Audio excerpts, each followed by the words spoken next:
사랑하는 영락교회 지체들에게 주 안에서 평화 인사를 전합니다. 오늘은 2023년 2월 22일 수요일입니다. 오늘의 묵상 본문은 역대상 1장 1절로 27절까지의 말씀입니다. 오늘 본문 말씀 역대상 1장 1절부터의 말씀은 아담, 셋, 에노스 이렇게 시작하죠. 역대상 크로니클이라고 하는 우리 이제 영어 본문인데 역대상은 역대기죠. 역대기 상과 역대기 하가 있습니다. 우리 이제 성경의 전체 본문을 거의 다 이제 우리 일일 묵상으로 강해를 거의 다 나누었어요. 남은 게 몇 가지 안 되는데 그 중에 하나가 역대기입니다. 역대기를 이제까지 미루어진 이유는 역대기 내용의 대부분이 이제 사무엘서나 열왕기서 또 여기 앞에 나오는 긴 족보의 부분은 창세기와 겹치고 있죠. 그래서 겹치는 부분이 있으니까 좀 뒤로 밀렸던 부분도 있고, 그리고 이 역대기는 사실은 우리 묵상하거나 또 우리 이제 강해 같은 거 성경 공부하면 성도님들이 되게 힘들어하는 그런 본문이에요. 계속 사람 이름과 이제 족보가 나오고 있기 때문에 이걸 이제 묵상하고 나눈다는 게 이제 여러 가지로 이제 쉽지만은 않죠. 역대기를 통해서 우리 말씀하시는 또 주님의 뜻이 우리 가운데 깨달아지기를 주님의 이름으로 축원합니다. 역대기라고 하는 것은 이제 첫 번째 언제 쓰여졌느냐 하는 것에 대한 여러 가지 논란이 있습니다. 누가 썼느냐에 대한 논란도 있어요. 뭐 역사적으로는 이제 에스라가 썼을 것이다. 그 귀환은 예루살렘의 귀환기에 있었던 그 에스라에서 쓰여졌을 것이다. 뭐 느헤미야가 썼다. 뭐 이렇게 얘기하는 사람도 있는데 느헤미야, 에스라와 역대기가 사실은 이제 비슷한 시기에 쓰여진 책으로 봅니다. 왜냐하면 그곳에 쓰여있는 문법적인 또 어휘 여러 가지가 이제 겹치기 때문이에요. 그리고 역대기도 주전 한 4세기경 그러니까 이제 페르시아 시대에 쓰여졌을 것이다 이렇게 봅니다. 그 이유는 여러 가지가 있는데 하나는 여기 이제 책에 나오는 화폐 단위 같은 그런 것이 이제 시대상을 담고 있는 거죠. 그런 증거도 있고 또 여기 족보들이 후에 쭉 나오는데 뭐 수룹바벨 시대 때 태어났던 사람 뭐 요나단 제사장 요나단의 이야기 전부 다 이제 페르시아 시대 때 주전 4세기까지 이 족보가 기술되어 있기 때문에 최소한 적어도 주전 4세기 이후에 쓰여지고 또는 편집된 그런 문서다라는 것을 이제 볼 수 있습니다. 그렇다면 이 이제 예루살렘의 회복, 예루살렘의 귀환이 이루어졌던 다시 한번 유대교라고 하는 것이 정비되었던 그 시기죠. 성전 유대교가 회복되는 그 시기, 모든 이스라엘과 유다고 양국이 망한 다음에 성전이 완전히 무너져서 성전 유대교가 무너진 다음에 그 다음에 도대체 야훼 신앙이라는 건 무엇이냐, 우리가 믿고 있는 주님의 말씀은 무엇이냐에 대한 그 근본적인 질문, 그 질문을 다시 던지게 되는 그 신학이죠. 주님이 우리에게 신앙을 주셨습니다. 우리가 신앙과 믿음을 붙들고 있는데 삶이라고 하는 구체적인 현실과 부딪혀요.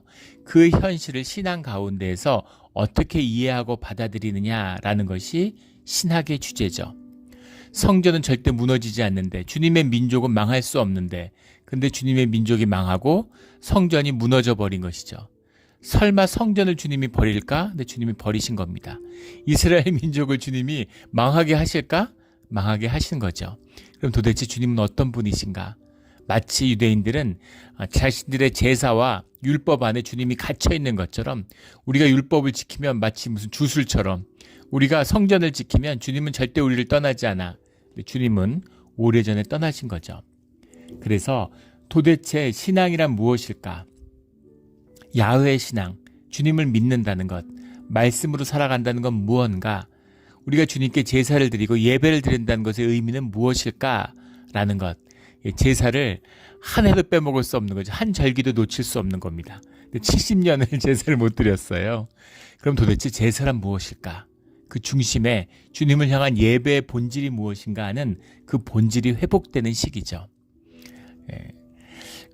이제 문서적으로는 이제 10의 1조, 10분의 1이 돌아왔다 이렇게 얘기하지만 실제로는 이제 100의 한 3 정도 됐다 그러죠. 예루살렘에 귀환한 사람들은 대부분이 이제 다 사라져 버리는 겁니다. 사실 돌아온 게 대단한 거죠. 역사상 이런 일은 있을 수 없어요. 이런 일이 뭐 상상이나 될 수 있겠습니까? 민족이 사라지고 노예로 끌려간 민족이 다시 돌아와서 회복된다는 건 있을 수 없는 일이죠. 이건 주님이 하시지 않으면 인간은 절대 할 수 없는 일입니다. 근데 그 일이 이루어진 뒤에 도대체 우리 회복의 중심이 무엇일까? 또는 그 과정에서 우리가 무엇을 회복하여야지 우리의 민족이 회복되고 다시 우리의 성전이 회복되고 우리 나라가 회복될 수 있을까에 대한 근본적인 질문, 역사에 대한, 민족에 대한, 사상에 대한 근본적인 질문을 붙들게 되는 그런 의미를 담고 있습니다. 그래서 이 역대상이라는 건 겉으로 보면 굉장히 드라이해 보이고 역대기의 말씀이라는 건 굉장히 건조한 사건 같지만 깊은 질문, 역사에 대한 깊은 질문이 담겨 있는 것이죠. 이 깊은 뜻을 깨달아 본질을 회복하는 이 시대도 마찬가지잖아요. 우리 봉쇄로 1년 그리고 뭐 이제 그 코비드의 여러 가지 뭐 방역이나 여러 가지 제한 조치를 하더라도 길게 봐야 뭐 2년, 3년입니다. 그런데 뭐 전 세계적으로 기독교 인구가 한 절반 줄었다 그러죠. 그게 무슨 기독교 인구겠어요. 그러니까 교회 멤버십을 잃은 것이죠. 교회 나왔는데 그냥 교회 다닌 거예요. 그러다가 뭐 사정이 여의치 않고 또 안 다니고 이러면 또 안 다니면 안 다니는 거지 뭐 이런 거죠. 그래서 종교가 이제 쇠잔하는 코비드는 시작입니다. 앞으로 어렵고 힘든 일들이 파도가 계속 몰려올 거예요. 우리 계시록에서도 나누지만 이제 시작입니다. 그리고 앞으로 20년쯤 지나면 지금의 모습하고는 완전히 다를 겁니다. 그래서 정말 교회가 아니라 내 믿음을 지키는 게 쉽지 않은 이제 그런 시대를 지나게 될 거예요.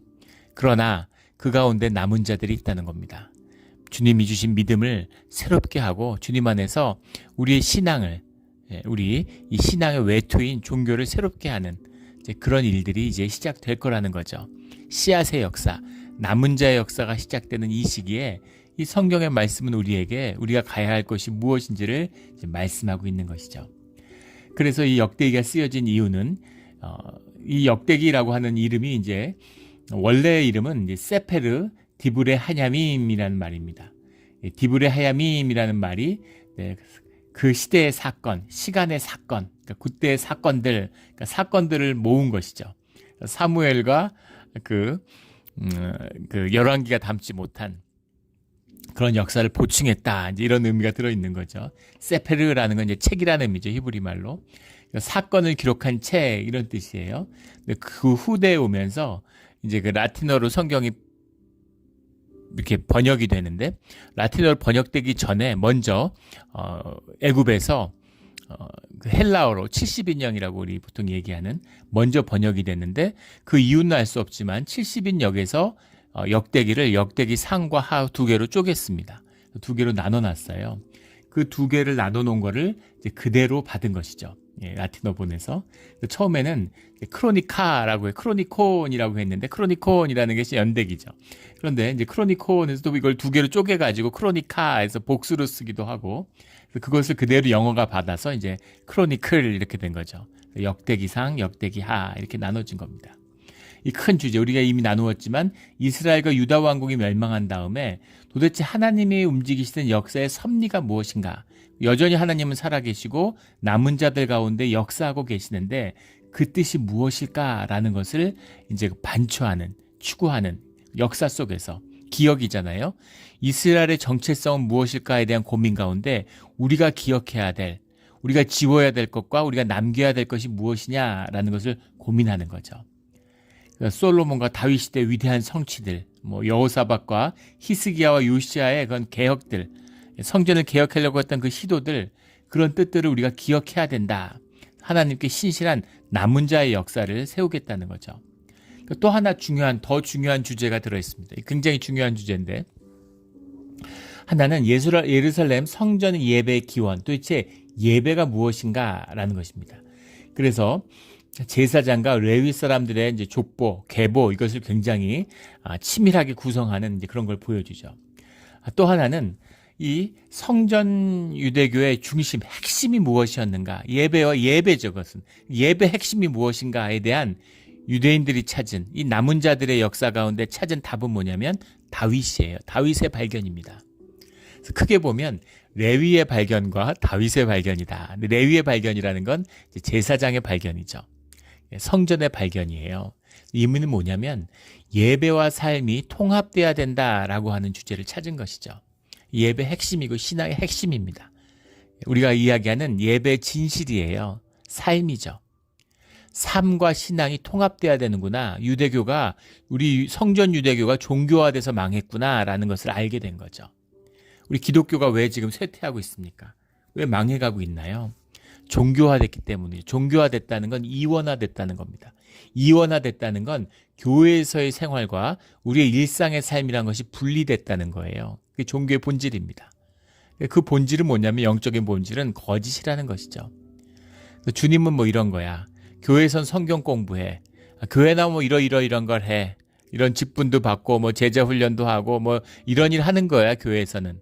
그리고 세상에 나가면 또 세상의 원리와 법칙이 있어. 세상의 섭리가 있어. 거기에 맞춰 살아야 돼. 뭐 이런 거죠. 예전에 이제 교도소 사역을 한 장로님이 간증 집회를 하셨다. 신실한 분이세요. 그분이 이제 교회에서 자랐는데, 그런데 이제 그 교회에서 열심히 봉사하는 집사였고, 교회 가면 교회 일 열심히 하고 어디 가나 열심히 하는 거죠. 인정받고. 또 막 이제 교도소에 오면은 교도관들하고 저녁에서 식사하면은 본인이 막 폭탄주를 만다고 얘기해요. 표현이.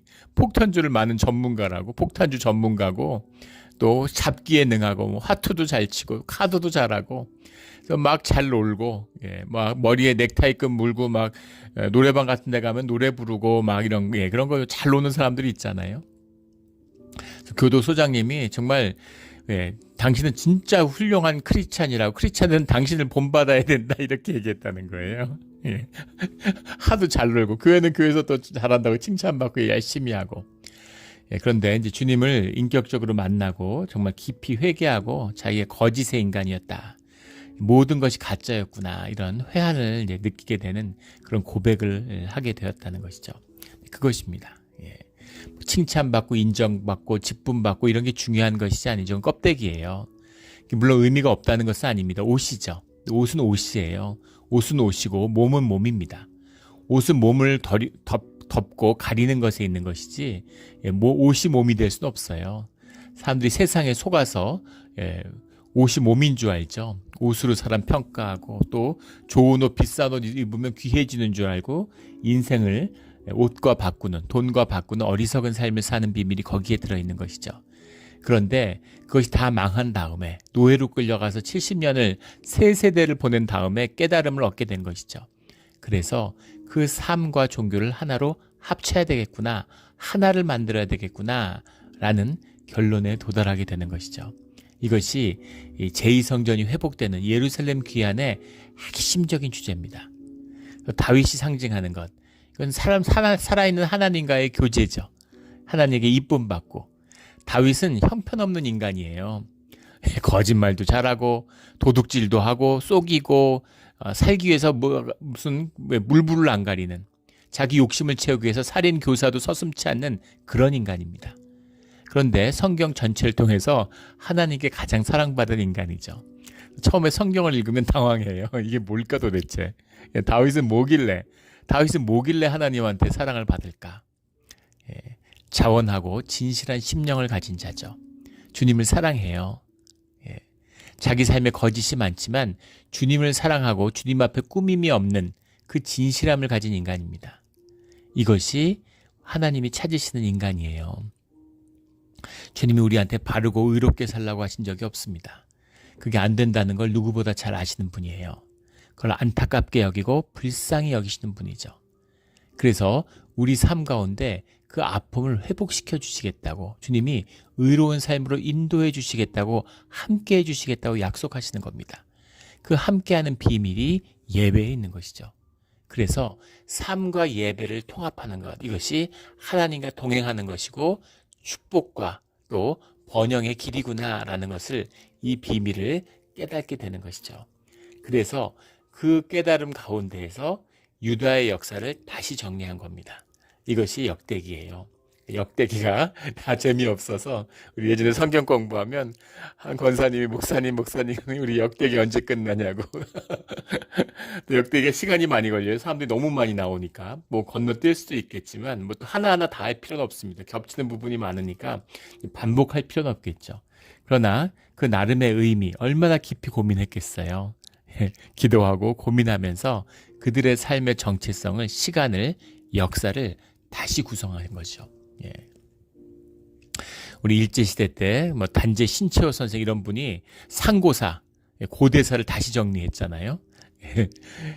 아니 나라가 망하고 현대사회인데 왜 고대사를 정리했을까? 정신적인 혁명, 정신의 리셋이 필요한 것이죠. 예. 노예된 민족, 그들을 새롭게 깨어나게 하기 위한 그런 정신이 필요한 거죠.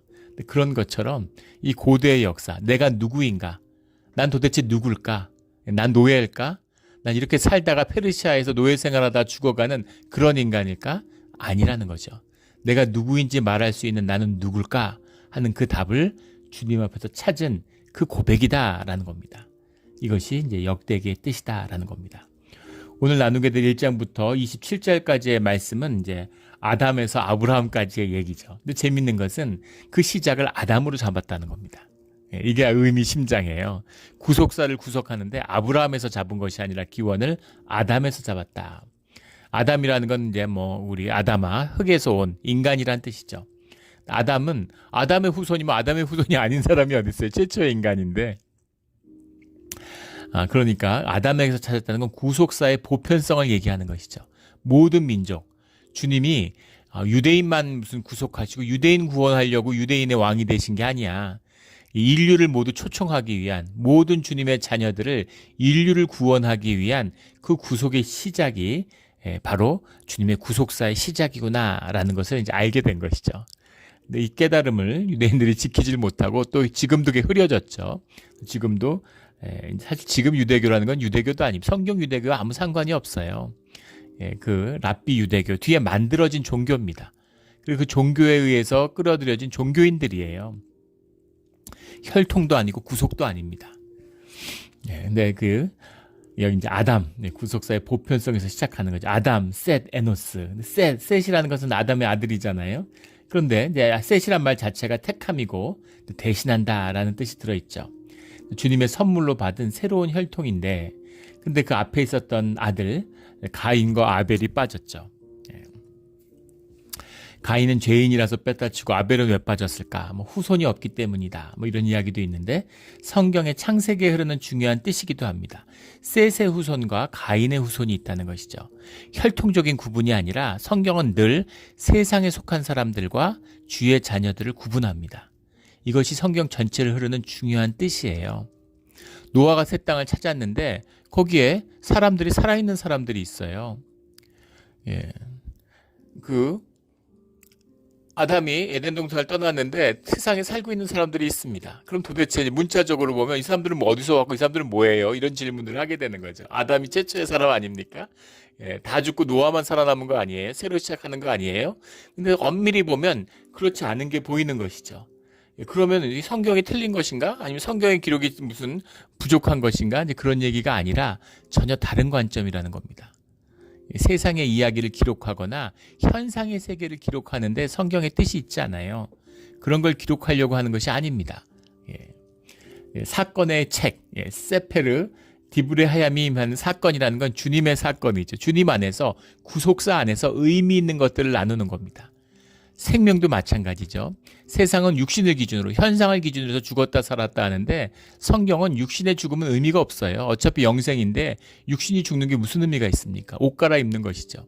그런데 성경에서 죽었다는 건 영이 죽었다는 겁니다. 영이 죽으면 끝나는 거예요. 육신의 죽음이 아니라 영에 죽었느냐, 영이 살았느냐. 그런 것처럼 이 생명의 연원, 이 족보라는 것도 그 뿌리, 언약의 뿌리, 구속사의 뿌리가 어떻게 이어지고 있는가 하는 것을 다루고 있는 것이다.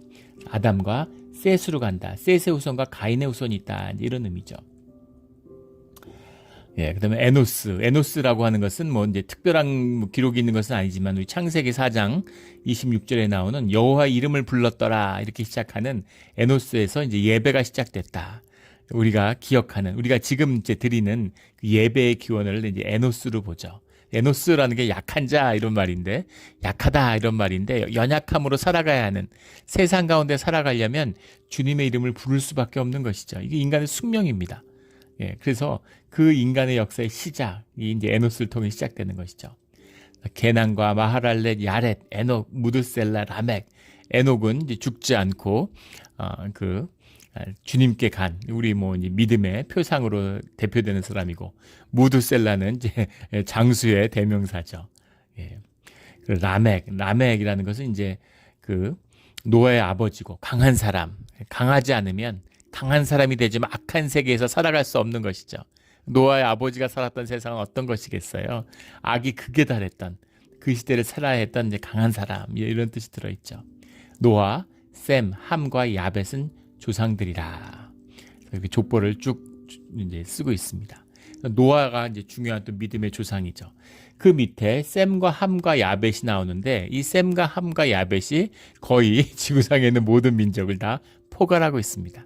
그래서 그런 의미에서 본다면, 아담을 기점으로 본다면, 노아를 기점으로 본다면, 그렇다면 모든 민족이 사실은 같은 형제 자매고 구원의 대상이다라는 사실을 만나게 되는 것이죠. 야벳이라고 하는 것은 이제 뭐 흔히들 지금의 이제 그 아리안을 계통으로 하는 유로피안들의 조상이다, 이렇게 보통 보죠. 야벳의 자손은 고멜과 마곡과 마대와 야완과 두발과 메섹과 다라스요. 5절에 고멜이라고 하는 건 이제 시메리안이라고 하는 그 키메르 족속이라고 그러죠. 키메르 족속이라고 그래서 러시아의 조상으로 알려져 있는 시메리안이 이제 고대 러시아인들인데, 러시아의 카프카스 산맥의 북쪽에 살았던, 평지에 살던 시메리안의 조상, 러시아인의 조상들이라고 봅니다. 마곡도 마찬가지죠. 이제 카프카스 지역에 살았던 수구디아 족속이다, 이렇게 나오는데, 계시록에 보면 20장에 마지막 주님의 자녀들에게 대적하는 최후의 전쟁을 일으키는 마곡의 족속이 얘기가 나오죠. 그래서 뭐 계시록을 풀 때 이제 예전에 이제 뭐 냉전 시대에는 이제 소련이 이제 그 최후의 전쟁을 일으키는 마지막 전쟁의 주인공이다, 뭐 이렇게 해석하기도 해요. 요즘은 이제 뭐 지금도 또 러시아가 뭐 전쟁을 일으키니까 거 봐라, 역시 러시아 이놈들이 이런 주님의 역사의 섭리를 거스르는 놈들이고 마지막 대적자들이다, 뭐 이런 식으로 해석을 하는데, 그런 현상의 이야기가 아니라 그랬죠. 예, 그런 현상의 이야기가 아니라 주님의 구속의 역사와 거기서 벗어나는 자들이 있다라는 뜻이 들어있다는 겁니다. 마대라는 거 우리 잘 알고 있는 메대 족속의 조상이죠. 예. 바사 왕국을 이루는 이제 그런 유로피안의 조상이 됐다, 뭐 이렇게 보는 겁니다. 7절에 보면 야완의 자손은 엘리사와 다시스와 기띔과 도다딤이라. 전부 다 해양 민족들이죠. 지중해의 섬 민족들. 예, 기띔이라는 게 이제 사이프리안, 키프러스 섬을 얘기하는 거죠. 다시스라는 것도 이제 그 해양 민족, 이거죠. 해양의 지중해 민족들이 전부 다 야벳의 후손이다. 8절부터 나오는 함의 자손은 구스와 미스라임과 붓과 가나안이요. 구스라는 건 에디오피아고 미스라임이라는 건 애굽이죠. 붓이라고 하는 것은 이제 리비아 족속들입니다. 근데 함은 그 노아에 의해서 이제 그 저주를 받았죠. 그래서 이 저주 때문에 함은 지금 보면 뭐 리비아, 애굽, 뭐 에티오피아 전부 이제 아프리카니까 흑인들이 이제 그 노예가 된 이유가 이제 노아의 저주 때문이다. 뭐 제가 미국에 왔어도 한 미국 그 목사님이 설교를 하는데 그렇게 얘기를 해서 깜짝 놀랐습니다. 말도 안 되는 소리죠. 예, 지금 리비아도 그렇고 애굽도 그렇고 이게 흑인하고는 아무 상관이 없어요. 예, 이렇게 따지면 모든 인류가 아프리카에서 기원했는데 이게 무슨 말입니까?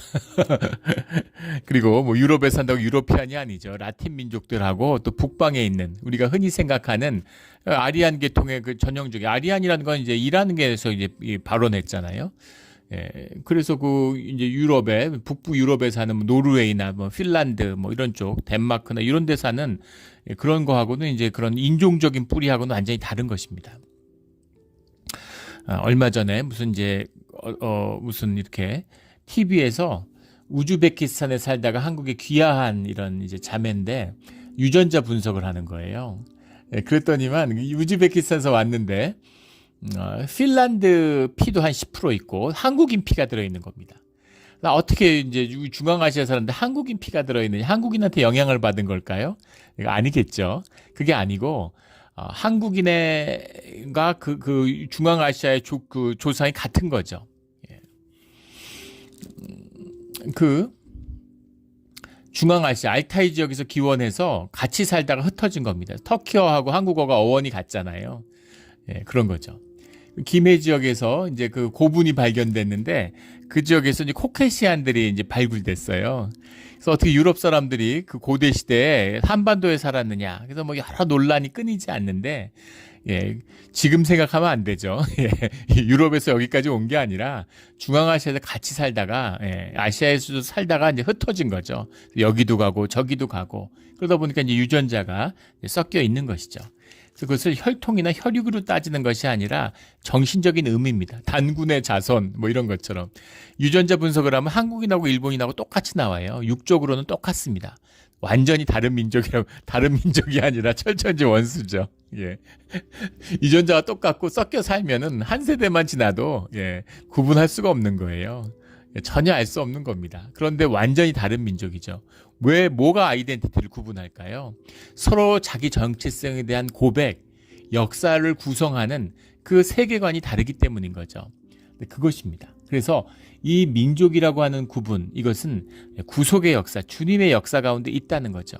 그런데 이 민족들이 주님 안에서 기원했다고 하는 이 족보라는 것이 뒤에 다 뭐 만들어낸 게 아니잖아요. 역사적으로 기원하는. 그러니까 그들이 주님 안에서 한 민족으로 그 뿌리를 같이 찾았다라는 사실을 알 수 있는 것이죠. 예. 그래서 함의 자손이라는 건, 예, 함의 자손은 이제 주로 아프리카에 있었다라는 건 볼 수가 있죠. 그런데 그렇다고 함의 저주는 의미가 없는 것이냐, 아니, 그렇지는 않다는 겁니다.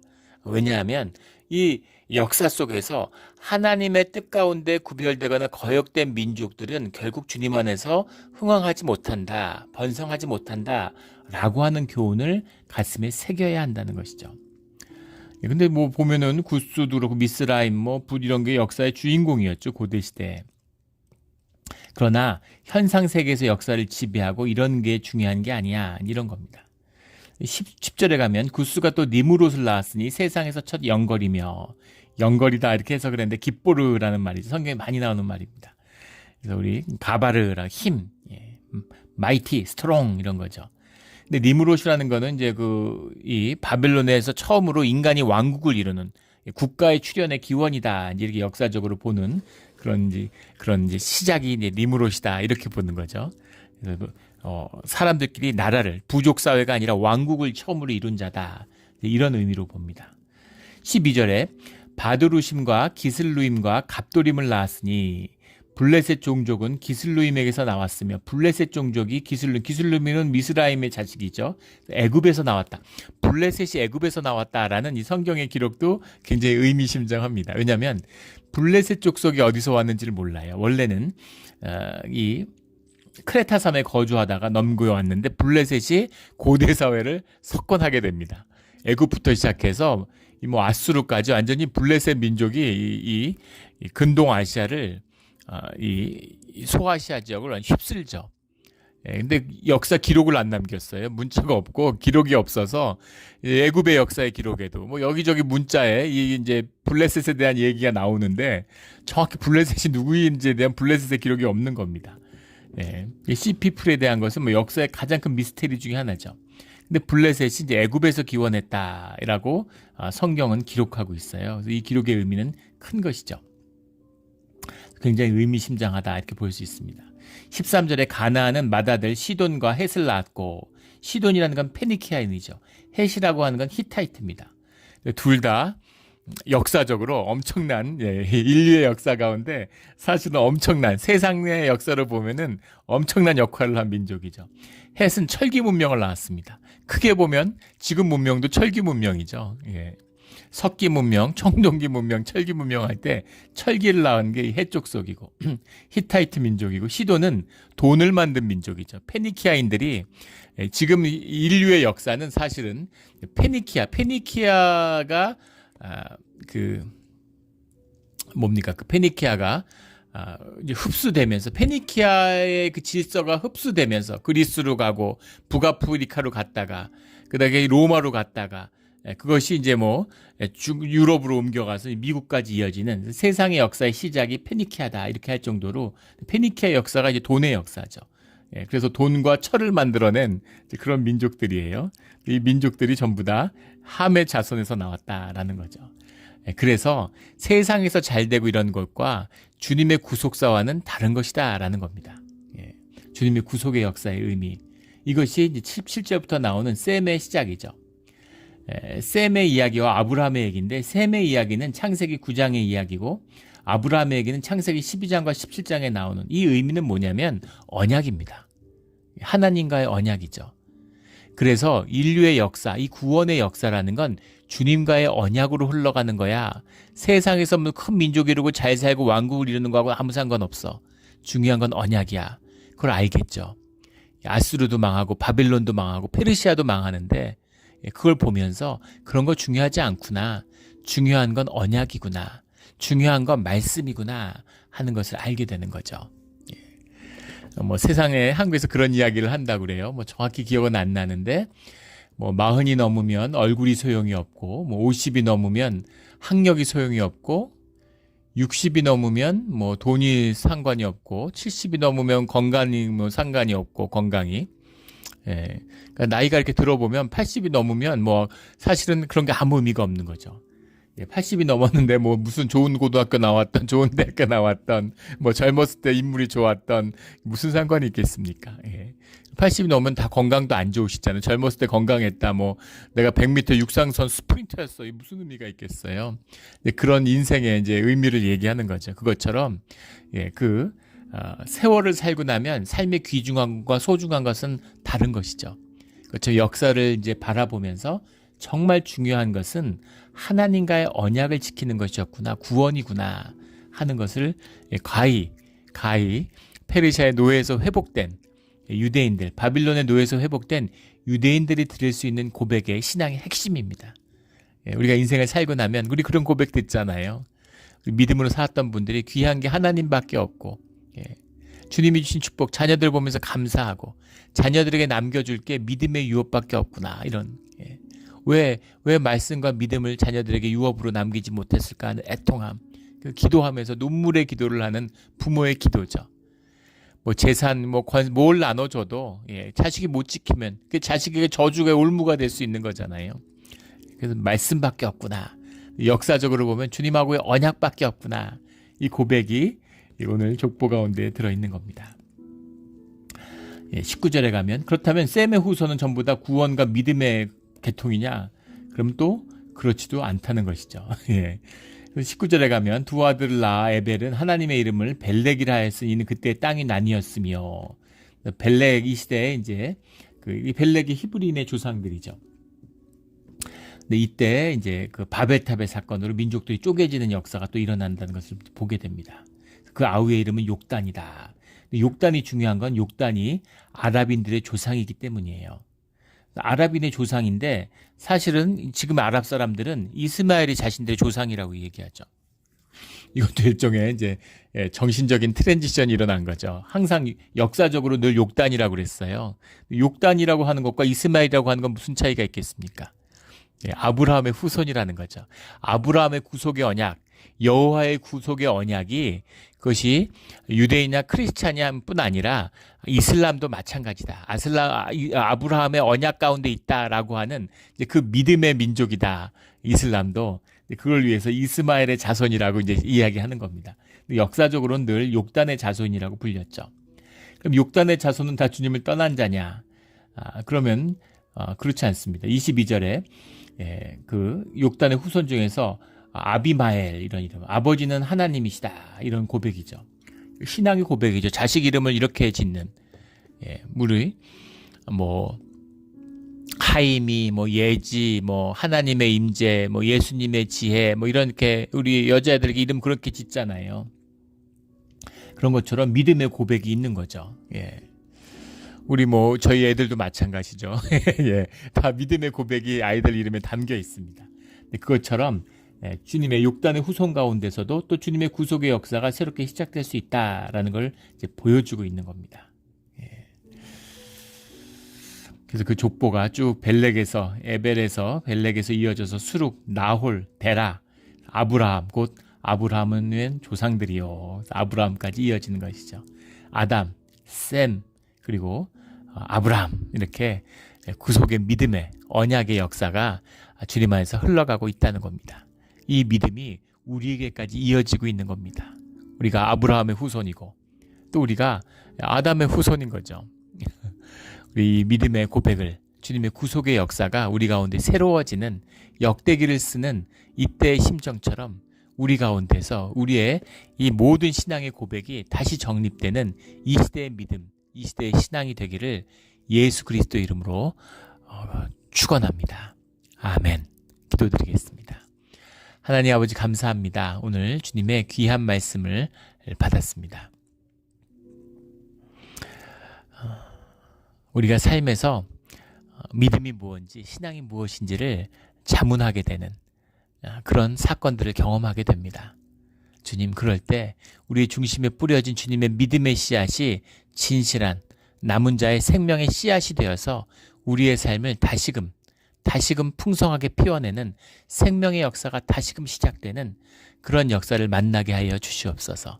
특별히 오늘 재수요일입니다.